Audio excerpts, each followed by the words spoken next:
Hello there. My name's Pastor Dave Bryan. I'm senior pastor at the Church of Glad Tidings and the Embassy of Heaven in Yuba City, California. And it's time to roar. And so we've got a lion on with us today, a friend of mine. I thank God for James Martinez. And he's coming to us from, is it France, James? Is that where you're at today? Today, France. Yeah, that's right. Yeah, who knows tomorrow? But anyway, he is a bona fide globetrotter, a very fascinating man, a good friend of mine, and a warrior for truth. So, James, first of all, welcome. Great to have you here. Very much. Thanks Thank for you. me. And why don't we start by you just telling us a little bit about who you are and the road less traveled that you've been on now for quite a while. Okay, for everything that's relative to this particular statements, I'll do my best to accurately summarize for your audience. And I'm glad this is the first time for me, finally, to talk to an audience that's from church, essentially. So I've been kind of waiting for this, and I knew this would arrive someday. So I'm glad it's you. So I just wanted to tell you about this. Well, thank you, Jim. We're honored to have you. So I was one of the original MK Ultra whistleblowers, and I worked with a gentleman by the name of Walter Bowart, who published the book in 1978 called Operation Mind Control. This was the first basic declaration to the public that the church ordered hearings regarding the use of human subjects for experimental purposes, for studying neuroscience, as it's called today, were tested on and studied for behavior modification tools that were utilized throughout the intelligence community and national security apparatus that we have today to basically study what would be psychologically and electronically produced mind control. So he was the gentleman that I teamed up with after dropping out of college. And I made an exit because I had a previous life where I was planning on having an athletic career. And during my time at college, I got very injured, and I was out for a walk and met a gentleman that was in the state of Arkansas that opened my eyes up to who it was that I was looking up to, who was governor at the time, President Bill Clinton, and what was going on in Arkansas. And this man enlightened me, and I heard information that I had never heard before. And this kind of altered my course and got me into Walter Bowart's camp. People ask me, how did you end up there? And I ended up there because I discovered and disclosed to him what was the behavioral science behind the faking of alien abductions, because that was a very, very, very big secret in the early 90s as the abduction phenomena took place. So I met a woman that unpacked that for me and explained it. And she was one of the most controversial contactee cases because she had been blinded by this particular object and Physically blinded. Physically blinded, yes. She was now back east as the blind woman that could see. So we gathered intelligence having to do with those type of activities. So, James, would you, just for the listeners, I know there's a million rabbit trails with you, but just a thumbnail sketch and what you've said about alien contactees, this woman that had gone blind helped you understand that the phenomenon that was proposed was not really what was happening, but it was mind control. Um, For political purposes. For political purposes. Okay. Yes. All right. All right. Because the narratives and culture has been engineered to look like a certain way. Okay. And it's not that way, and it's been planned for quite some time. So these events are what led me into Walter Bowart's camp at Okay. that time. And Okay. for the sake of this and your audience, um, because we knew the end goals of these programs and what the final outcome was to be, we set up something called the Freedom of Thought Foundation, which Mm, originally was the first 501c dedicated to the protection of neurocognitive rights, your right to wow.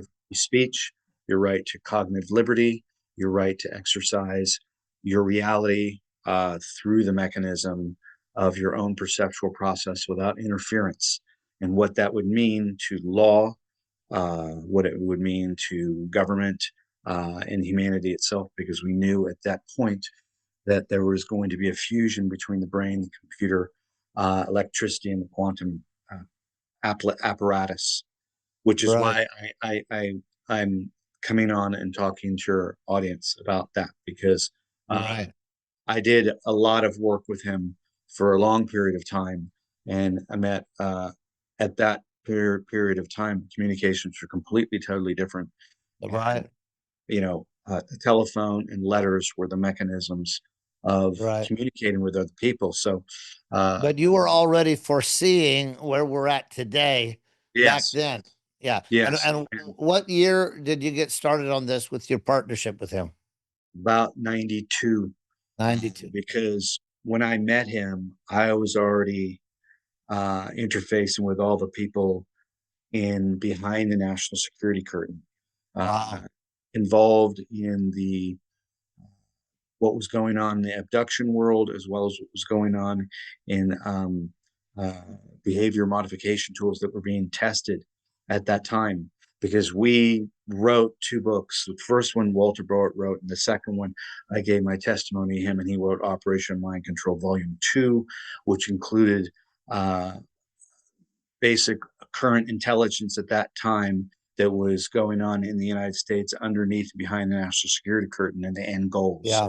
So I was Right. aware of it a long time, way, way, way back. And if I were to at that time talk to anybody about that, um, nobody would have believed it, because Right. Yeah. they couldn't possibly have envisioned a scenario where your brothers and sisters and elected employees and people that are supposed to be working on your behalf, they aided and abetted this situation to come to pass right now, because nobody Yeah. stood up and said, Right. this is a national security issue for uh, not a government, for Earth and humans, Right. period, Right. Right. period. So Yeah. Now, this, back go ahead. then, James, how many politicians would have been in the know? Was it a small minority? Was it a significant amount in It terms of was, knowing that the CIA, whatever DARPA, whoever all is involved, how many people knew that they were working toward some kind of a mind control um, government form? oh, well, on the board of our advisors, one of those people was Colonel Fletcher Prouty, who knew all Okay. about it.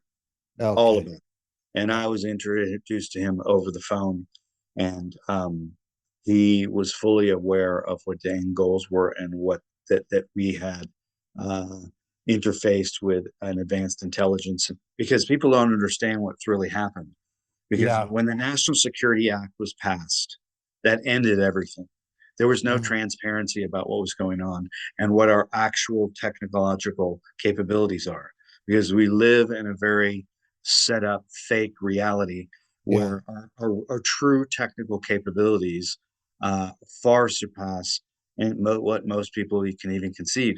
And I can tell you that for sure, because I've interfaced with the DOE and all the top scientists in the world having to do with cold fusion.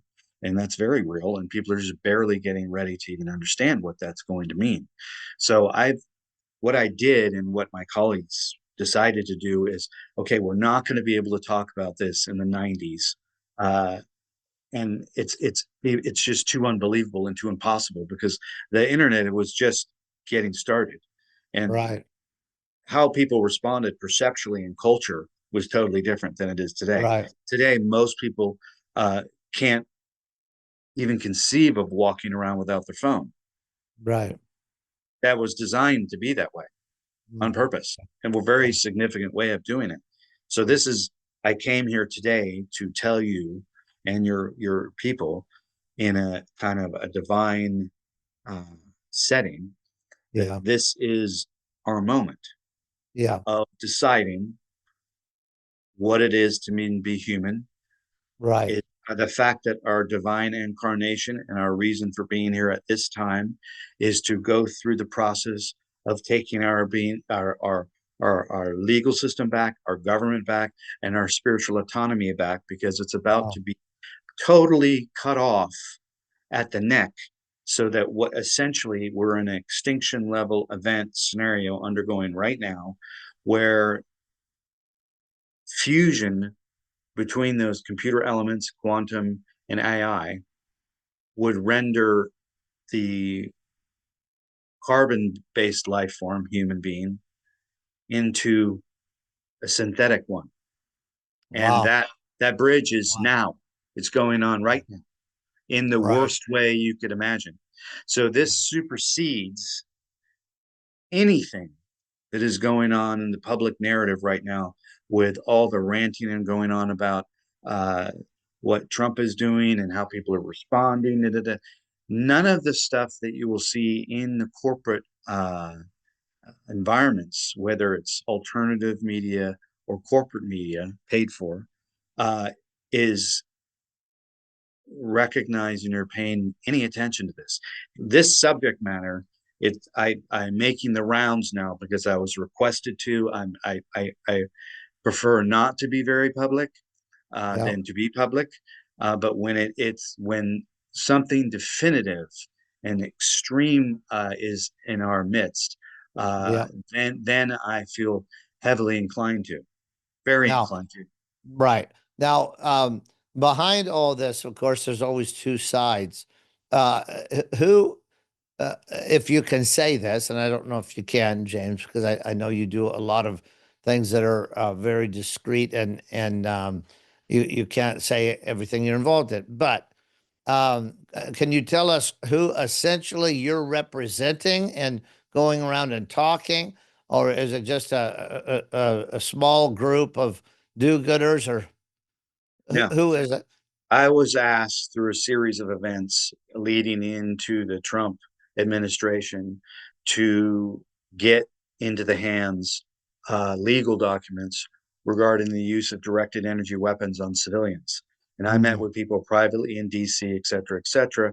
And they were asking me to put this in RFK Jr.'s hands, who hmm I was interviewed with, and that was never published because he knows I know, and he knows who I was working with. He knows the whole Yeah. thing. If there's any bit Okay. up to date, this guy's. So that led me to uh, get into a position where I was asked to be the chief advisor for the brain computer interface for Mm, what's called Insights, which is an international standards community set up for the international world to determine what the regulations and standards are going to be when deployment of commercial business is put into the public space having to do with the brain computer interface. wow. Okay. Yes. So these committee people, who I know very well and speak to on a daily basis, the reason I raised the alarm is because when I found out uh, what the committee's function was, what it was doing, who are they up against, what is being said, I found out the ongoing biggest crime in the history of history is underway right now, with Wow. the absence of public disclosure, acknowledgement of you, me, everybody else that this is going on, and that what the exact intelligence should be about what's going to happen to your children's children and you if you do Yeah. not get in front of this now, because the days of somebody else will fix it and take care of Yeah. it, it's over. It's Right. over. we're way past that now, because as far as I'm concerned, all of our elected employees have totally failed us, because all the Oh, crap that you hear in the news, yep. that's irrelevant. I Right. know what's going on in all the spaces because I watch closely, Yeah. and that's just noise to keep everybody misdirected, so they don't Right. pay attention to where the real action is. Because Okay. behind the Now, scenes, this whole thing is set up, yeah. designed to capture, captivate, and put you in a biometric box, at which time essentially the brain becomes the medium, thought becomes transmission, and then neural activity becomes code. Okay. And that's, Now, you said as you were unpacking that, you were talking about who you were working for, what you were up against. I wanted to pause and focus on that. And again, from a Christian standpoint, we're yes, created the image and likeness of God, and so where the Spirit of the Lord is, there's liberty, there's freedom. He obviously could control every detail, but freedom is a premium in the kingdom of God and light. Now, so I said all that to say, ultimately, any system of extreme control derives from the kingdom of darkness. But in terms of people or networks or agencies, who is it that you're trying to beat in this contest? Who is this that you're trying to warn us about what they're planning to do? okay, this country is not under the control of US. We're totally captured, captivated, and being controlled technologically by design by China, because Okay. we set it up that way. Okay. So there's people that you've heard of that are all over the press. They won't talk about this at all, because I've invited them to, and I've met and talked to the generals and this head of this and this head of this. They're terrified of this, absolutely terrified. I do Okay. know that there is, after me ranting, raving, and screaming at attorneys in inner circles that represent the White House and are supposed to be good people. When I confronted them about this material and the status in which we were in, they were terrified and didn't even know how to understand it. Because the reason this has happened is because every time there's technology that comes out, a toaster, a car, anything, and it's going to be commercialized worldwide, multiple countries gather and decide what those industry standards are going to be for all the manufacturers, so everything fits in different places. So iPhone will Okay. work here and it'll work there and everywhere else. It's normal. It happens all the time. So these committees are set up with multiple countries all over the world for all this type of thing. In the United States, it's called NIST. NIST is the National Institutes of Standards and Technologies. And then Yes. there's, yes, then there's Insights, which is the international version of that. So what I found out and couldn't believe is the U.S. representation for the brain computer interface exists of about 6 people. Uh, there's no funding. There's no cooperation. We have the inability to represent ourselves amongst the international people, all of which are unelected on these committees, by the way, that are Yeah. determining what the standards are going to be, not whether or not it's going to come out and we're going to use it. They're already decided for you, but there's not, the US has no, we're not there because we can't get there, because the financial instruments have not come in and said this isn't important enough that the United States needs to be represented, because we intend to, and my primary directive for coming on here is to notify and make this a primary national issue. This Okay. should be talked about every single day, because the most of the general population is not going to be aware of what happens to them before it's too late. They're almost integrated already. They're going to do Okay. this. They practice on the public to get them to do something they didn't want to do, and bypass their own spiritual voluntary compliance, so to speak, Wow.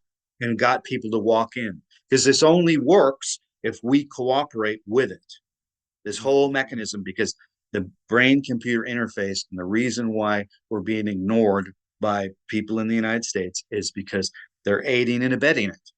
They're Yeah. part of it. All right. DARPA's a part of it. NSA is Okay. a part of it. They're all in Wow. on it. Wow. All right. So, um, why? They're in on it because they're getting financial kickbacks. They're in on it because they don't feel like there's anything they can do about it. They're in on it because they're evil. What's the motivation Either for a they don't doctor? know, either they're unaware. And I Yeah. talked to somebody way high up, and when I first made the phone call on to him, he didn't know what exactly to do, and he had an idea about it. Flew out halfway across the world to meet with him privately, and meet with a cardinal, and meet with somebody from high up in the church to say this is the situation. What are we going to do? Why isn't the U.S. in there punching heads Right. and and making our voices known? They don't want that because multiple administrations prior, and the reason why China's got such a grip over us entirely is because agreements were made by previous administrations so that the New World Order would be headed up and controlled via China. Now, the whole New World Order apparatus is falling to pieces in a certain form, but in this form, it's not falling apart at all. They're seeing this whole thing through. I know because Okay. I got people out in the field all over the place that are Yeah. aware of what our true technological situation is and Okay. what they intend to do. And that Yeah. should be that the I mean, I I've been waiting to talk to the heart of the matter and the matter of the heart, the church, the Christian church. Tell them and notify them that they're going to have to assert themselves 100% on the subject matter because Wow. you don't know you there's going to I get email from all over the world, and the people don't even trust their own thoughts. They're complaining because they're targeted individuals. They're complaining because they're having schizophrenic breaks. They're complaining that they're going to their mental health professionals and they're not being treated right because they don't know how to treat it. Because most of the mental health profession, in terms of how it was set up post CIA World War II when MK Ultra and all the behavior modification technologies were put into place. The neuroscience model was built. The DSM-5, the mental health profession as a whole, it's all tied into the courts and tied into the most important thing of all, the thing how they code perception. They're coding perception through language. That's what the courts are. That's what law is. That's what your terms of agreement are. This is the Sapir-Whorf hypothesis about when you change language, it recodifies the brain and perception itself. It was very proven a long time ago. People know that because Walter and I were like known media ecologists, so to speak, that were training human perception and helping people understand it so they understand how culture is formed and what they do. That technology does indeed affect your sensory balance Yeah. and how you perceive your world. In the Yeah. church, they need to know this now. Sure. Yeah. No more games. Yeah. So I'm going to make a statement, an observation, and then you guide that and correct it as necessary or affirm it. But this all really goes back to the demented scientists of the Third Reich, where it all started, right? And then it came out of that and was embraced by our CIA and probably by other groups in Russia and so forth. But so that was the ugly taproot of this MK Ultra, and it's been designed as a human control mechanism since that time. And at this point, it has been ushered into the forum, if I can say it that way, of the one world government, the control of the entire population. And apparently, back in the day, people who we trusted in America agreed that China would lead the way on that in terms of establishing a one world government. And so we're in that mix now. There are some people waking up. And again, this seems to me like Trump was the black horse that nobody bet on, but won the race in terms of saying we don't want to participate with the World Economic Forum and even the UN and all that stuff. So is that at least sort of an accurate perception of where we're at right now? Yes, yes, Okay. And it so, is. from a biblical point of view, that one world government would be what we call the Antichrist kingdom that tries to control the earth. Correct. Okay. All right. I just want to make sure I was tracking straight with you. No, Uh, it's important that you recode that into the language of your audience in the church, and yeah. that's why I want you to do that. Well, so this is what I want to say to listeners. First of all, thank God for James Martinez and other people that are working with him, for whistleblowers. Thank God for people of courage. But I do want to remind you, as those who honor the scriptures, that there's a misconception uh, that the Antichrist rules the world. The scripture never says that. Actually, the Antichrist is another figure, like there have been so many, Nebuchadnezzar and Alexander the Great and the Roman Caesars and so forth and so on. The Antichrist will be another figure, extremely evil, that will try to rule the world. But if you read the scripture honorably and honestly, it's an epic fail. He never does rule the world. And during the days that he's trying to, the God of heaven sets up his kingdom. The Bible says it will never pass away. It will roll through the earth and become a great mountain. And at the end of that, an angel says, now all the kingdoms of this world have become the kingdom of our God and of his Christ, and he shall reign forever. I just want to say that, James, because there are millions of Christians that might listen to this and say, well, so what? That we know the Antichrist is going to take over. It's almost like they have said, uh, that's the will of God. Therefore, why fight against it? And so I just want to say, as we're talking about these really important things, that is not the will of God. It's reported that the Antichrist will try to control the population of the earth, and he will fail. And so we need to understand that, so we're equipped mentally and spiritually to embrace truth and not just be compliant and give in to this evil influence. So I wanted to say that. Now we're here with James Martinez, a friend of mine. I thank God for him, and he's talking about mind control. He's going to be talking about 5G and 6G and what's going on. And so we're going to do this in several series. But James, I want to thank you for this. This is part one. I think we'll have three or four of them. But we'll be coming back next week with another edition of Time to Roar. So God bless you, and thank you for standing for truth.